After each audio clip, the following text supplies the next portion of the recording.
Welcome dear rockers, कैसे हो आप सभी। तो आज हम देखने वाले हैं थग सीआर 14324 जो कि हाल ही में रिलीज हुई है। तो कहानी की शुरुआत एक बीच से होती है जहां कुछ लोग आपस में झगड़ रहे होते हैं और देखते ही देखते झगड़ा काफी भयंकर रूप ले लेता है। साथ ही उसी बीच के किनारे हम पॉल नाम के बंदे की लाश भी देखते हैं और ये सीन इस तरफ इशारा कर रहे हैं दोस्तों कि शायद इन लोगों के झगड़े के दौरान पॉल की जान चली गई। लेकिन खेल असल में क्या है वो आगे पता चलेगा। इसके बाद हमें न्यूज के जरिए बताया जाता है कि ये इस शहर में हुई अभी तक की तीसरी हत्या है। इससे पहले भी 2 और हत्याएं हो चुकी है जिनको चाकू से मारकर हमला करके रखा गया था। और ये जो तीसरी हत्या है ना, ये इस शहर के डीआईजी के भाई पॉल की है जिसे भी चाकू से हमला करके मार दिया गया। कहीं ये काम किसी सीरियल किलर का तो नहीं जो लोगों को अपना शिकार बना रहा है, या फिर इन सारी हत्याओं का एक दूसरे से कोई लेना देना है किसी दूसरे ही एंगल से। मामले की जांच में पुलिस लगी हुई है लेकिन अभी तक कोई सबूत नहीं मिला। सबसे पहले दोस्तों हत्या बिपिन नाम के बंदे की हुई थी। उसकी तहकीकात करने जब पुलिस ऑफिसर गोपाल आया तो अगले ही हफ्ते उसकी भी चाकू मारकर हत्या कर दी गई और अब पॉल भी इसका शिकार हो गया। न जाने ये हत्याएं कब रुकेंगी। तो लोग डर के साए में जीने पे मजबूर हो जाते हैं। अगले सीन में हम देखते हैं डीआईजी को जो कि रिटायर हो चुका है। उसके पास कुछ पुलिस वाले आते हैं। वो कहता है कि कुछ पता चला मेरे भाई को किसने मारा। तो बाकी पुलिस वाले कहते हैं कि सर अभी तो हम हत्यारे को ढूंढ ही रहे हैं, लेकिन आप चिंता मत कीजिए, जल्द ही अपराधी आपके समक्ष होगा। हमने ये केस संतोष नाम के पुलिस ऑफिसर को सौंप दिया है। बहुत ही चालाक ऑफिसर है वो, जल्दी कोई केस हारता नहीं है। देखना वो पक्का आपके भाई के हत्यारे को ढूंढ निकालेगा। और दोस्तों आ जाइए संतोष के पास जो अपनी पत्नी के साथ मंदिर आया हुआ है। और तभी वहाँ उसकी पत्नी की दोस्त आ जाती है जो उससे मिलने के लिए आई हुई थी। उसके साथ उसका पति भी होता है। वो संतोष को वहाँ देखकर कहती है, सर मेरे सोने का हार चोरी हो गया, बहुत ही महंगा था, क्या आप उसको ढूंढ लेंगे? बहुत ही परेशान हूँ मैं उसको लेकर। मुझे तो लगता है कि मेरी ननद ने चुराया होगा और इसमें मेरा पति उसका साथ दे रहे हैं। आप इनसे पूछिए ना, इनको जरूर मालूम होगा कुछ, लेकिन ये बता नहीं रहे, पूछिए ना। अब ये सुनकर संतोष उस महिला और उसके पति से कुछ सवाल करता है कि हार कब चोरी हुआ, चोरी के टाइम दोनों कहाँ मौजूद थे। तो पत्नी कहती मैं तो मंदिर गई हुई थी, 9 बजे तक वापस आई तो हार घर में मौजूद था ही नहीं। इसके बाद दोस्तों उस महिला का पति कहता है कि सर मैं तो वोट देने के लिए चला गया था, 11 बजे तक घर आया वोट देकर। तो ये सुनते ही संतोष उस पति से कहता है कि 1 मिनट रुको यार, तुम्हारा जरा ये फोन दिखाना, मेरा रिचार्ज खत्म हो गया है। और वो आदमी जैसे अपना फोन देता है ना, थोड़ी देर में संतोष उस आदमी को साइड में लाकर कहता है कि देखो सोने का भाव अभी कम चल रहा है, इसलिए बेहतर होगा तुम हार वापस रख लो, वरना हार तो छोड़ो, आगे तुम्हारी पत्नी को पता चला ना तो ऐसी मार पड़ेगी ना तुम्हें तुम्हारी पत्नी से कि जिंदगी भर भूल नहीं पाओगे। ये सुनकर वो आदमी घबरा जाता है दोस्तों कि सर ने तो मेरी सच्चाई 2 मिनट में पकड़ ली। संतोष की पत्नी कहती है कि तुम्हें कैसे पता चला कि ये चोर था? तो संतोष कहता है उसने कहा ना कि वो वोट देने के लिए गया हुआ था, जबकि उसके हाथों में वोटिंग इंक है ही नहीं, और तभी मुझे उस पर शक हो गया था, इसलिए बहाने से मैंने उसका फोन मांगा और कॉन्टैक्ट लिस्ट चेक किया तो पता चला उसने किसी सोने की दुकान वाले को फोन भी लगाया है। बस इसीलिए मैंने आसानी से उसका झूठ पकड़ लिया। तभी संतोष को पुलिस स्टेशन से फोन आता है क्योंकि उसे पॉल के केस के लिए बुलाया जा रहा है। इसीलिए संतोष पुलिस स्टेशन आकर सारे सबूत वगैरह देखना शुरू करता है कि कहां से कोई कनेक्शन मिल जाए ताकि अपराधी को पकड़ा जा सके। तो वो सारे के सारे लोगों से पूछताछ करता है, वही जो बीच पे झगड़ा करते हुए पकड़े गए थे उनको। उन सभी के फिंगरप्रिंट्स लिए जाते हैं, उनके बारे में जानकारी ली जाती है, लेकिन एक्सक्यूजेस सभी के पास बहुत ही अलग अलग होते हैं। कोई कहता है मैं तो वहाँ झगड़ा देखने गया था, कोई कहता है मैं तो बस एंजॉय करने गया था, तो कोई कहता है मैंने तो पुलिस को फोन लगाया तो मैं उसकी हत्या कैसे कर सकता हूँ वगैरह वगैरह। इसीलिए संतोष अभी के लिए तो उन सभी को जाने देता है। दोस्तों कुछ ही देर के बाद न्यूज में एक खबर वायरल हो जाती है जिसमें गोपाल, वही पुलिस ऑफिसर जो मरा था, उसकी पत्नी, बेटी और साले का ये कहना होता है कि गोपाल की हत्या हुई नहीं है, हाँ उन्होंने खुद आत्महत्या की है। वो इस दुनिया से परेशान हो चुके थे। एक बाबा जी ने उनको सलाह दी कि अगर वो सुख रहना चाहता है तो उसको दुनिया छोड़नी होगी और तब जाकर उसे सुकून मिलेगा। हमने गोपाल को काफी समझाया भी, लेकिन फिर भी उन्होंने ये कदम उठाया आत्महत्या का। दोस्तों संतोष समझ चुका था कि ये सब ढकोसला है सच्चाई को छुपाने का। इस तरह के बयान देकर इन लोगों ने खुद ही पैर पे कुल्हाड़ी मार दी है। संतोष का अब सारा शक इन लोगों पे ही जाने लग जाता है कि पक्का इन्होंने ही कुछ किया होगा। इसीलिए वो तीनों को पुलिस स्टेशन बुलाता है और थोड़ा सा बढ़िया उनकी खातिरदारी करने पर, थोड़ी मार देने पर तीनों टूट जाते हैं और सच्चाई बताने के लिए तैयार। इसके बाद दोस्तों हमें कुछ टाइम पहले का सीन दिखाया जाता है जहां गोपाल बिपिन के केस में लगा हुआ था, पर उसकी पत्नी उसको पैसों के लिए बार बार परेशान कर रही थी ताकि उन पैसों से अपने भाई का वो बिजनेस शुरू करवा सके, क्योंकि गोपाल का साला कोई काम नहीं करता ना। पहले भी काफी पैसे दे चुका है गोपाल उसको, लेकिन अभी तक उसका मन नहीं भरा। हमारा गिरदी में सारे पैसे उड़ा दिए उसने, इसलिए गोपाल तो पैसे देने से मना कर देता है इस बार। और बस इस चीज से उसकी पत्नी और साला दोनों हो जाते हैं गुस्सा कि अब आगे क्या करें। गोपाल जैसे कमरे में जाता है ना तो वहाँ उसको उसकी बेटी नजर आती है जो नशा कर रही थी। ये देखकर वो बिल्कुल हैरान कि आखिर बेटी को ये क्या हो क्या गया, किसने आदत डलवाई इसको ये सारी चीजों की। वो उसको रोकने की कोशिश करता है लेकिन उसकी बेटी इस कदर नशे में होती है कि उसे होश ही नहीं रहता कि सामने कौन खड़ा है, और बिना कुछ सोचे समझे नशे में चाकू से सीधे गोपाल पे हमला कर देती है। बाकियों को इसके बारे में जब पता चलता है तो फिर वो गोपाल को हॉस्पिटल लेके जाने के बजाय उसको वैसा ही मरता हुआ छोड़ देते हैं। और गोपाल का जो साला है सारी प्रॉपर्टीज के पेपर में गोपाल का अंगूठा लगवा लेता है, जो पेपर पर उसने अपने नाम करवा लिए थे दोस्तों, जिससे क्या सारी प्रॉपर्टी उसके नाम हो जाती है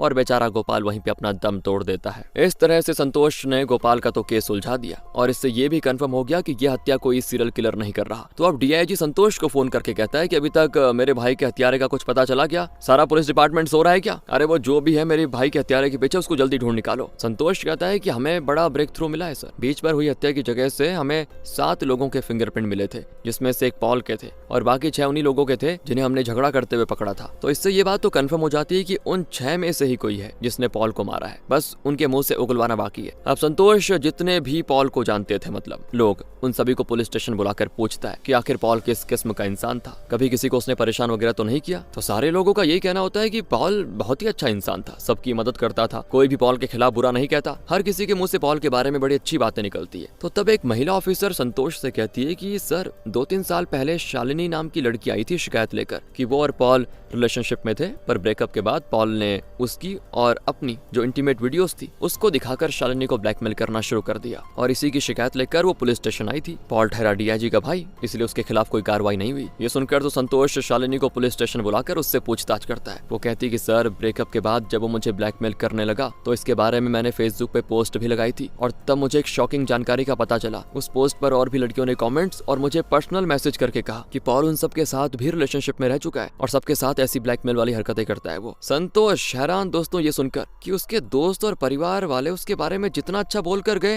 वो तो असलियत में उससे बहुत ही बेकार आदमी है। अब पॉल के सोशल मीडिया वगैरह की तलाशी लेने के बाद संतोष को पता चलता है कि पॉल की पत्नी होने के बावजूद भी वो मरने से पहले 2 और लड़कियों के साथ रिलेशनशिप में था, जिसमें से एक तो हेलन नाम की लड़की थी जो पॉल की कजन है और दूसरी कीर्ति नाम की लड़की। इसलिए संतोष बाकियों को कीर्ति की जानकारी निकालने पर लगा देता है और हेलन को पुलिस स्टेशन बुलाकर कहता है कि देखो झूठ मत बोलना, पहली बात झूठ मत बोलना। हमें पता चल चुका है कि तुम पॉल के साथ रिलेशनशिप में थी, हमने तुम्हारी लोकेशन भी चेक की, जब पॉल की हत्या हुई थी तो उसी बीच के आसपास तुम्हारी लोकेशन बता रही है, क्या करने गई थी तुम वहाँ पे? ये सुनकर हेलन कहती कि सर मैं मानती हूँ कि मैं और पॉल रिलेशनशिप में थे और मैं उस टाइम बीच पे गई भी थी, लेकिन जैसे मैं वहाँ पहुंची मैंने देखा कि जमीन पे पॉल की लाश पड़ी है और 2 लोग खून में सने चाकू को एक दूसरे से छीनने की कोशिश कर रहे थे। ये देखकर मैं डर गई और तभी वहाँ पे कुछ और लोग भी आ गए जिन्होंने फिर पुलिस को फोन लगाया। इससे ज्यादा मैं कुछ नहीं जानती। ये सारी बातें सुनकर संतोष कहता है कि अगर मैं उन लोगों को सामने बुलाऊं तो पहचान लोगी क्या उनको? जिस पर हेलन हाँ में जवाब देती है दोस्तों। फिर संतोष उन 6 लोगों को वहाँ पे बुलाता है जो झगड़ा करते हुए पाए गए थे। उन्हें देखकर हेलन अर्जुन और मार्टिन नाम के 2 लोगों की ओर इशारा करते हुए कहती कि सर इन्हीं दोनों को मैंने चाकू से छीनते हुए देखा था एक दूसरे को। संतोष के लिए अब काम थोड़ा आसान हो चुका था दोस्तों। पहले उसको 6 लोगों में से अपराधी को ढूंढना था और अब तो सिर्फ 2 लोग हैं, उनमें से कोई अपराधी होगा एक। तभी संतोष के हाथ एक और कमाल की खबर लगती है कि कीर्ति जिसके साथ पॉल रिलेशनशिप में था वो असल में अर्जुन की पत्नी है। इसका मतलब अर्जुन ने ही पॉल को जान से मारा उसकी पत्नी के साथ चक्कर चलाने के लिए। इसीलिए संतोष अर्जुन से थोड़ा जोर जबरदस्ती करके पूछता है कि बता सच्चाई क्या है। तब अर्जुन सारी बातें बताने के लिए तैयार हो जाता है। अब दोस्तों हम देखते हैं कि एक दिन क्या हुआ। अर्जुन ऑफिस से घर गया जहाँ वो देखता है कि उसका बेटा बहुत ही बीमार है, लेकिन कीर्ति को इससे कोई फर्क ही नहीं पड़ रहा था। वो कीर्ति को चिल्लाते हुए कहता भी है कि अरे बेटा बीमार है और तुम इसको डॉक्टर के पास नहीं लेकर गई। इस पे कीर्ति हंसते हुए कहती है तुम्हारा बेटा? ये तुम्हारा बेटा नहीं है, ये मेरे और पॉल का बेटा है, क्योंकि तुम कभी बाप नहीं बन सकते ना। अगर यकीन नहीं होता तो डॉक्टर से जांच करके पूछ लो, सच्चाई पता चल जाएगी तुम्हें। और तुम्हें तो मेरा शुक्र मनाना चाहिए कि मैंने तुम्हारी समाज में इज्जत बचाई है और तुम मुझसे इस तरह से बात कर रहे हो। अर्जुन को तो दोस्तों सदमा लग जाता है कि नहीं ये नहीं हो सकता, जिससे मैं अपना बेटा मान रहा था वो मेरा बेटा है ही नहीं, मतलब मेरी पत्नी ने मुझे धोखे में रखा। और ये सदमा वो बर्दाश्त नहीं कर पाया दोस्तों, इसीलिए वो एकदम टूट जाता है। उसने तो मान लिया था कि वो आत्महत्या कर लेगा, जब कोई उसे इज्जत नहीं दे रहा तो फिर जिंदा रहकर क्या करेगा। पर अर्जुन के पिता उसको समझाते हैं कि बेटा गलती तुम्हारी नहीं, गलती इनकी है, सजा भी उन्हें ही मिलनी चाहिए। उस पॉल ने तुम्हारी जिंदगी बर्बाद की है, तुम उसको मार दो, क्या करोगे तुम? मैंने बचपन से आज तक तुम्हें सिर्फ खुश देखा है और अभी भी खुश ही देखना चाहता हूँ। ये सुनकर दोस्तों अर्जुन की हिम्मत बढ़ जाती है और वो फैसला करता है कि वो पॉल को जान से मार देगा। इसीलिए वो बीच पे जाता है और वहाँ पॉल को चाकू से मारकर उसकी हत्या कर देता है। बस केस खत्म, मूवी खत्म? नहीं, अभी तो ट्विस्ट शुरू है दोस्तों, अभी तो आना शुरू हुए हैं ट्विस्ट। अर्जुन के कन्फेस करने के बाद कि उसने ही पॉल को मारा, मार्टिन कहने लग जाता है कि नहीं सर, मैं था वो इंसान जिसने पॉल को मारा था। मैं काफी टाइम से उसको मारना चाह रहा था क्योंकि उससे मेरी पुरानी दुश्मनी थी, इसीलिए मैंने उसको मार डाला। संतोष हैरान दोस्तों, वो उससे कहता है कि अब जरा तुम भी बताओ कि आखिर तुम्हारी कहानी क्या है पॉल को मारने के पीछे की। तो मार्टिन भी अपनी कहानी बताना शुरू करता है, जिसके बाद हम दोबारा से कुछ टाइम पहले का सीन देख पाते हैं जहाँ मार्टिन अपने बेटे के स्कूल में गाना गाने आया हुआ था। क्योंकि वो स्कूल या छोटे मोटे शोज में गाना गाने का काम करता है। लेकिन जब वो स्टेज पे गाना गाने आता है ना, तो माइक खराब होने की वजह से उसकी आवाज बड़ी अजीब तरह से सुनाई देती है। इसके चलते सारे बच्चे उसका मजाक उड़ाना शुरू कर देते हैं और फिर ये देखकर मार्टिन के बेटे को अच्छा नहीं लगता कि पापा की बेइज्जती हो गई, लोग पापा का मजाक उड़ाए जा रहे हैं। तो जब उससे उसका दोस्त पूछता है कि अरे तेरे पिता है कौन, तो मार्टिन का बेटा उससे झूठ कह देता है कि वो रहे मेरे पिता। और दोस्तों वो किसी और आदमी को अपना पिता बता रहा होता है ताकि वापस से उसके दोस्त उसके सामने उसके पिता का मजाक ना उड़ाए। लेकिन ये चीज मार्टिन देख लेता है जिससे उसे बड़ा गुस्सा आ जाता है। और रात को जब मार्टिन का बेटा अपने पिता को उदास देखता है ना, तो वो उससे माफी भी मांगने आता है कि पिताजी मुझे माफ कर दीजिए, मैं आइंदा ऐसा नहीं करूंगा। लेकिन मार्टिन बहुत ज्यादा गुस्से में था, इसीलिए वो अपने बेटे को धक्का मार के दूर कर देता है। लेकिन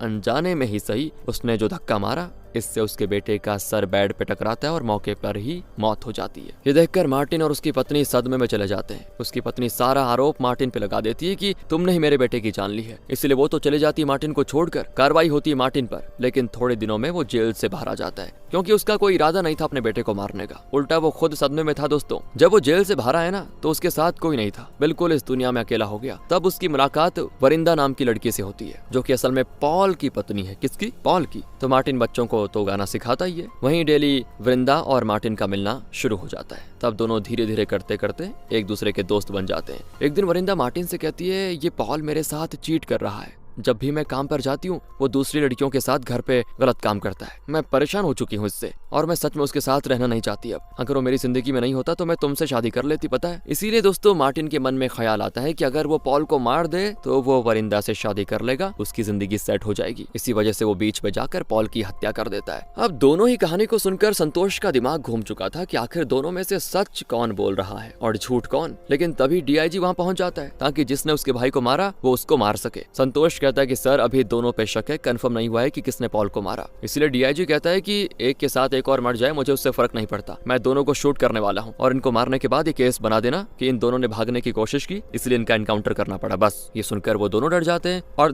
तब अर्जुन कहता है कि सर मैं सच बताने के लिए तैयार हूँ, मैंने झूठी कहानी बनाई थी कि पॉल को मैंने मारा। असल में पॉल की जान मैंने नहीं बल्कि मार्टिन ने ली थी, आप उससे कंफर्म कर सकते हो। तो मार्टिन कहता है कि हाँ मैंने ही पॉल को मारा है, दोबारा मौका मिलेगा तो दोबारा मारूंगा। और ये सुनते ही डीआईजी तुरंत मार्टिन को शूट करके मार देता है। मार्टिन की जान जा चुकी थी दोस्तों और अर्जुन को रिहा कर दिया जाता है, केस क्लोज।